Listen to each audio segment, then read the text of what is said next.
Hello, everyone. Welcome to Growth with series.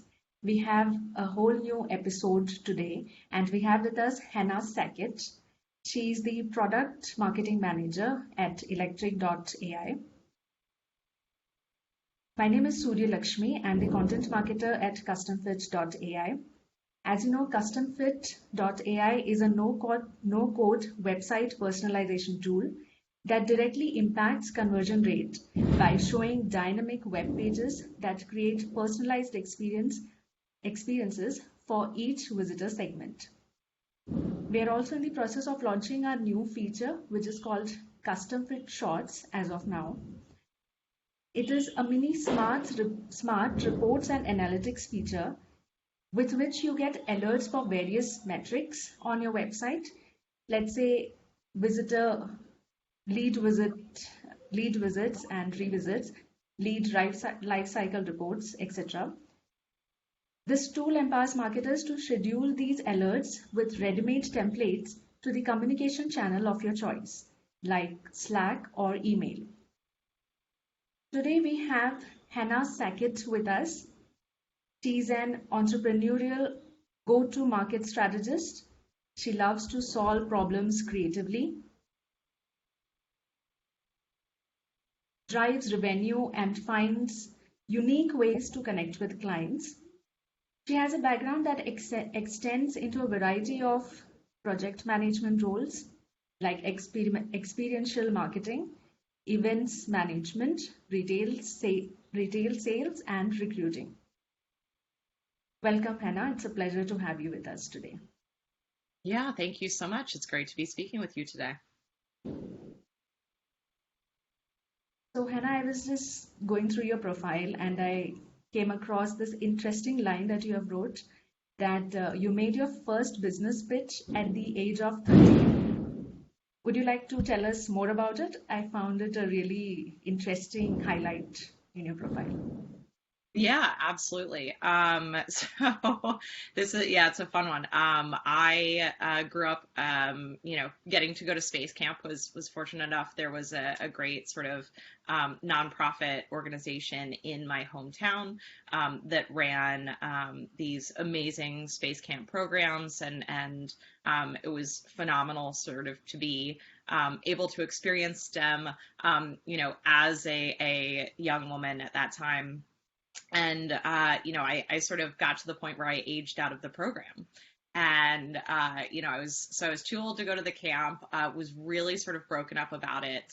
And at that time, they, were sort of short on staff for counselors to run the program. And there was sort of a danger of, not being able to have enough, classes for everyone that was interested.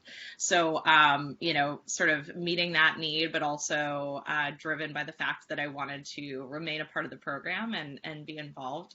I put together a presentation around a junior commander program, which was basically just a CIT or a counselor in training program.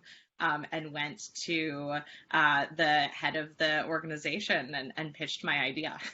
So, it was my first sort of instance of, being driven by a goal and, having to problem solve and convey the value that I could provide in solving that problem and meeting my need.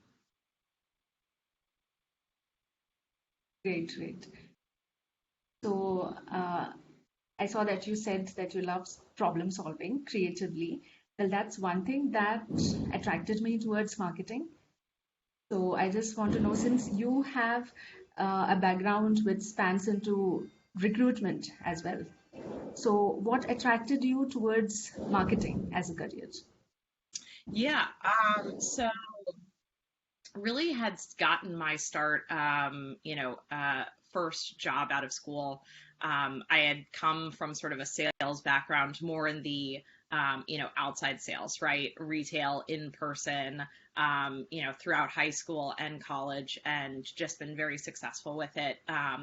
And, sort of, had gone back and forth early in my career between marketing and sales. I got a taste for marketing through an experiential marketing firm back in my hometown, and was just working as an admin, but had sort of quickly scaled up on my admin responsibilities and was really sort of reaching out to all of the project managers that owned client accounts, and said, what can I do for you? Can I do research? Can I, I'll do your sort of go for work in exchange for some of that apprenticeship. Ended up moving to New York City back in 2014. Crazy to think about. And sort of went back into sales. It was sort of a great way. I had that muscle memory and experience. Previously was a great way to sort of get my feet wet in a new city, in a very competitive city from a work perspective.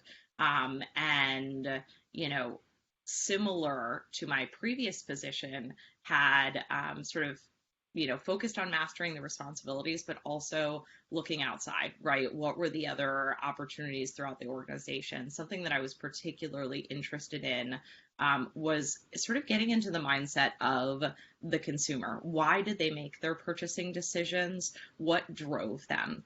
Beyond just, sort of making that pitch, how could I influence their buying journey? And so I actually, sort of didn't fall right back into marketing, but had an opportunity to work directly for the VP of product as a product specialist. And that really could have gone one of two routes. I could have gone into becoming a product manager, which is actually, sort of more focused on problem solving from a technological perspective and working closely with our engineering team, or the product marketing route. And honestly, I am immensely grateful for that VP of product, Jonathan Bartlett, one of my previous bosses, who, sort of was able to see the raw skills that I possessed and steer me in the direction of product marketing, and the rest was history from there. Amazing. Seems like you've had a very good journey with Electric.ai. So, very recently, the company has raised Series D funding. Congratulations Yes. on that. Thank you so So, much. so what has been your journey as the product marketing head? Uh, what has been your journey in the branding of Electric.ai? What are the aspects of branding that you give utmost importance to? Yeah, absolutely. I think, positioning and messaging first and foremost, right? IT as a whole is a very complex space. And we provide, you know, we started out providing 9 different services throughout IT. We've since added to that catalog. We have platform, we have, service-based value that we're providing to customers. I think the biggest challenge was around, how do we plainly state what it is that we do, right? I think that's a huge challenge that a lot of marketers in SaaS are facing, especially as you expand, the value that you're providing, and the number of services. So, again, came in, first product marketing manager at Electric. I'm starting to build out the team.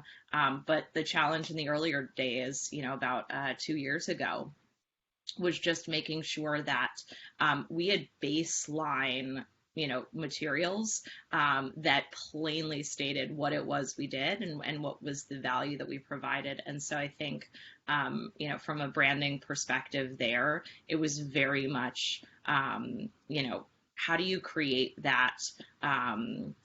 You can always talk about how you do things and get highly technical. But my main responsibility was translating that into sort of just a plain, what is the value that you're providing? And so boiling down that why statement, right?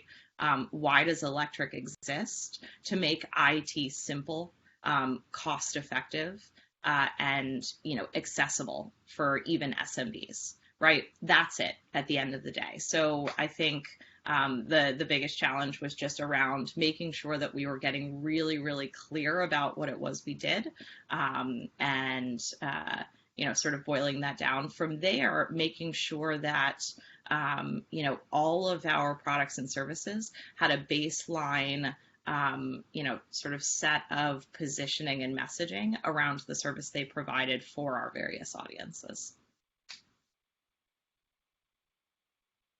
Like you said, conveying the right value points is the most crucial part of branding, right? So, yeah. So talking about communicating with the customers, website is a very important point of communication for the prospects, right? When we communicate, when the communication goes from the brand to the prospects. And we have very little time to convey our value proposition when they visit our website. It's possible that they are not impressed with whatever is there on the website, or they can't understand it. So a lot of times there are a lot of bounces and drop-offs from the website. I saw the website of Electric.ai, and the video right in the front where your customers are speaking, that's very interesting. That's very eye-catching. So I was just trying to think that I was just wondering, what is the thought process that went into the content strategy, especially for the website? Would you like to throw light on that? Yeah, absolutely. Since I've been here, I've seen Electric through a rebrand back in 2019, and then what you're mentioning was a major overhaul of our hero section of our website back in early 2020. Think about, honestly, we were thinking about ourselves as consumers, right? Today, and, don't quote me on this, but I just in some of the materials that I've read, the consumer is about, I believe it was like 70% of the way through the buying process before they even want to talk to you, right? We are at a point where consumers are sort of educating themselves, taking the time, doing their own research. They don't necessarily want to be sold to. We've done a test recently where we move our deals, more quickly through the funnel, sort of reducing the amount of qualification time and getting them to a demo as quickly as possible. And we're seeing massive, sort of growth in our win rates there. So just really just a testament to, how can we make sure that we are, sort of engaging with the right, review sites where consumers are doing their research. How are we making sure that it's less about the value of our products and services and more about the problems that our customers have already, sort of solved using our products, and allowing them to tell the story. And so, this was something that we wanted to put at the forefront, was say, all right, if we ourselves, when we go out and make a purchase, are going to go and read the reviews or talk to, those that have a similar problem, let's let our customers tell our story, right? Everyone has case studies. We're trying to sort of elevate them beyond just being buried in the customers section of our website, but make sure that they're sort of scattered throughout the website. And we wanted to start with them first and foremost. And so we're fortunate enough to have customers that really love our product and are, phenomenal advocates and part of our Electric Insider Council of Customers, who were willing to sit down and do, sort of full-scale video-based interviews with us and allow us to create those stories that we could put first and foremost on the website. Amazing. So, since we are in the website personalization space, we have been doing a lot of research into how marketers think about personalizing their conversation with the prospects. So I just wanted to know, and it's also very important for the audience, most of whom are marketers, to understand that how much importance you give to personalized communication with your prospects. Well, we understand that when it comes to one-to-one communication, it is perhaps easier because you can do the research on your audience and prepare for the meeting. But what about a scenario when a client comes, sorry, not a client, a prospective customer, when they visit a website? So, do you give importance to personalization on your website, or what are your do's and don'ts about it? Yeah, absolutely. So, obviously, you're always walking that fine line, right, between the amount of time that you're putting into this customized messaging while trying to do it at scale, right, and bring in as many leads as possible. You know, I sort of think about it from the persona perspective. There's not just one specific type of persona, but I really wanted to break it out into the sort of current IT situation, right? We were very early on in building out our ICP, or our ideal customer profile, able to figure out that our prospects fell into three different buckets in terms of what was their existing IT situation before they came on to Electric, right? So we've customized how we speak about our value to them, to role type, right? We were again sort of able to figure out, all right, we are for the most part, our champions and our purchasers, those sort of making the buying decision, falling into four distinct role buckets, sort of departments within an organization. And then from there, we actually are working on expanding to industry-based content. And so wanted to just be very sort of plain and straightforward with it. Within the website, we have broken out our solutions into, here's how you can read about us, right? Are you someone that doesn't currently have any IT in place, right? You're sort of working in a situation where a non-technical member of your team is having to do all of this IT work on top of their job, right? Maybe you want to read about our, value because you're looking at how we partner with HR teams specifically, and then we're going to be expanding into the industry-based content. That's how our website is structured today.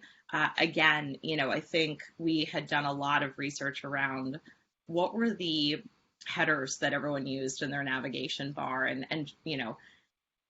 instead of trying to get, creative or use, sort of more SaaS jargon, we're going to be launching a new website, next year. And just, sort of more plainly stating it out, right?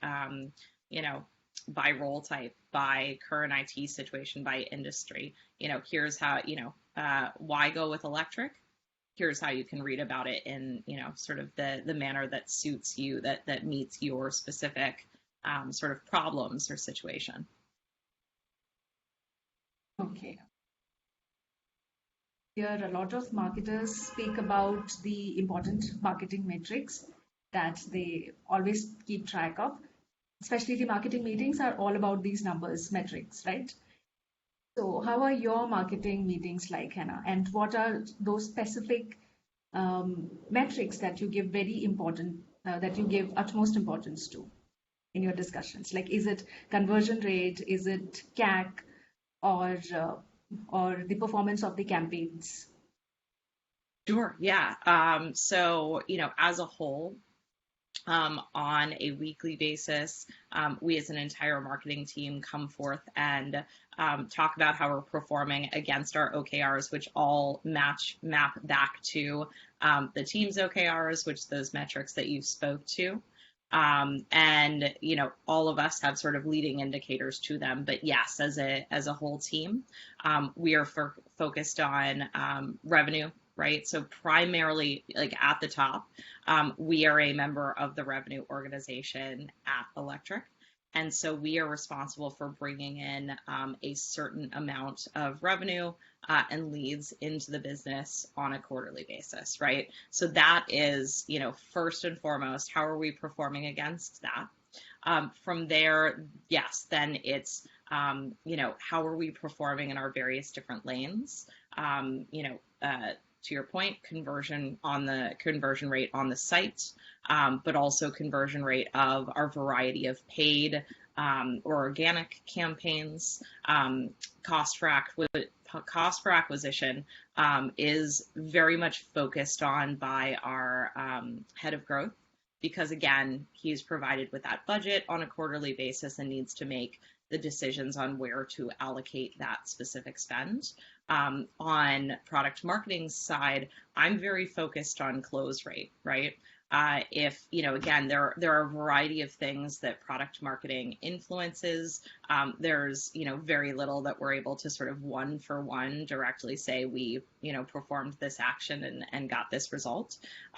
So, we're looking at close rate. And that is important because, again, the higher that close rate, the less strain on the demand gen side of our organization. And the sort of less they have to spend to go out and acquire those leads, right? So that increase in close rate, I can then reduce CAC for our demand gen head, and they can go out and get more leads. I think you have put that beautifully. Yeah. So talking about marketing campaigns, you might agree that when they say that a marketer is only as good as his last campaign. So how has been your experience working on campaigns? Would you like to share your most successful marketing campaign with us? Yeah. So from a sort of product marketing perspective, right, we, again, are a connective tissue, and so are constantly influencing campaigns that our demand gen colleagues are doing across their channels. Most recently, we are sort of at the point where we're less focused on just, get product releases out the door as quickly as possible, right? Trying to stay agile in that capacity, and now being able to take a step back, be more strategic in how we bring those to market. And so very excited about, an upcoming campaign partnership where we'll be launching a new release that is, sort of going to revolutionize the way in which our customers and prospects go through on and offboarding, right? We've taken on and offboarding from being an 8-hour arduous task to now, just a 7-minute request process, and we're constantly iterating on that. In partnership with that, we've created sort of a paired organic and paid campaign that is going to be targeted directly at HR professionals. And, essentially saying, because we were able to give these specific founders of a company that's, one of our client companies, they were able to go, we gave them their time back. They were able to go and create an entirely new product and bring it to market. So we're asking them, what would you do with that time? So we're really looking forward to engagement on that. But otherwise, a sort of previous, both successful and unsuccessful in different ways campaign that I spearheaded from just a product marketing perspective was our live demos campaign, right? Again, sort of taking a step back and thinking about our prospects who may not have been ready to speak with a sales rep, right? They were just looking to understand what we did. I, had sort of spun up and offered a live demo webinar series where we just got right into the heart of why does Electric exist? What is the problem that we're solving for you? And, how do we go about and do it and provide that demo? No sales, call required, right? The attendance on it was low. The conversion rate on it was very high, and we expended, sort of very little resources to bring in a significant amount of revenue. So definitely a win in my book in terms of the conversion rate there. But of course, from attendance perspective, I would have liked to see more attendance. So I think that's, not uncommon. Other marketers have probably experienced campaigns similarly that, have sort of, been a win and loss. Okay, that was quite interesting. So now, since last year, this COVID scenario has created a lot of disruption in the industry, also in the IT industry. So how did you deal with the changes what strategy did you and your marketing team adopt to deal with this new times? Yeah, so the fortunate part of the value of our service is that we are entirely remote, right? So we've provided remote IT to our customers since the beginning, right? Since we were founded. So, the need was there. And we were able to, sort of capitalize on the fact that a lot of, organizations were caught very flat-footed. They were not prepared to send their, employees home with company-owned devices because they didn't have a way to remotely, check on their health and keep them up to date and secure them. The same thing with data, right? All of a sudden you have employees accessing your company, and, customer data across a variety of insecure networks. And then there was finally like support, right? If something went wrong in someone's home, how would you be able to provide them IT support without them being able to walk, sort of down the hall or reach out to the person next to them and say, hey, can you help me out here, right? So, messaging wise, that was a very, sort of beneficial thing for us. Obviously, very unfortunate situation. But, from a market perspective, it was our time. It was, very much a sort of easy sell there. In terms of transition, right, we had just sort of started to experiment with out of home. We, were doing a lot of really creative direct mail campaigns. And we had a lot of highly curated in-person events. So we needed to transition, and move to the point where we were doing really solid and impactful virtual events in a way that, sort of broke through the Zoom fatigue. And that was very much based on, the speakers, but the types of engagement that we were doing with the audience throughout the conversation. They weren't necessarily just being talked at or sitting on another webinar. And then, our sort of offerings, right? Instead of being able to do these blanket direct mail sends, we had to move to sort of raising your hand. We got creative in terms of, offering kits of things, whether it was, people are stuck at home. Let's go ahead and put together this really creative kit that would give them, everything they would need for a movie night. And they wouldn't even have to leave home to do it, right? It's sort of thinking about what would, especially in that time when everyone was feeling very vulnerable, working remotely, what could we, offer them that would make them feel, give them sort of a sense of peace in that particular time, right? So those are a couple of ways that we've pivoted. We are, again, sort of as the world moves back to hybrid work, considering, live events and, engaging with people in their office locations, but, still sort of evaluating at this point. Great. So I think that was a very good initiative from your team side. So with that, we have reached our last question. Yeah. As a marketer in the managerial role, what advice would you give to the budding, aspiring marketers?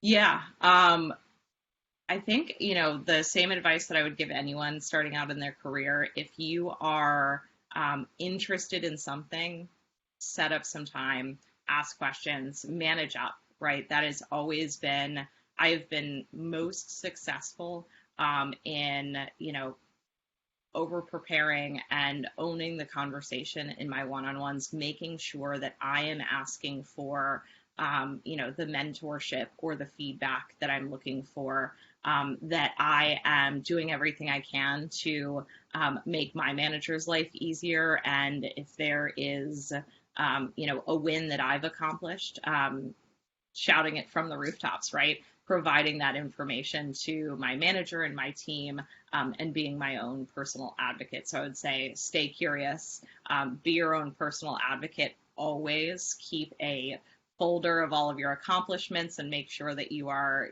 sort of sharing those with the team. It's not always obvious to everyone. Yeah, and sort of offer your assistance, if you have that extra time or bandwidth, within your role and you want to move to the next level, offer your time.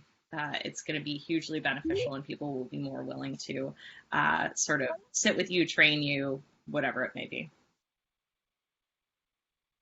True, true. So these days there's so much advice and suggestions available online that there are chances that an aspiring marketer might just struggle for the right advice, right? So I think it's important to take it from the right platform and the right person. Okay, so with that we come to an end of this episode. Thanks for joining us, Hannah. Absolutely. It was a pleasure talking to you. You as well. Thank you so much. This was a great conversation.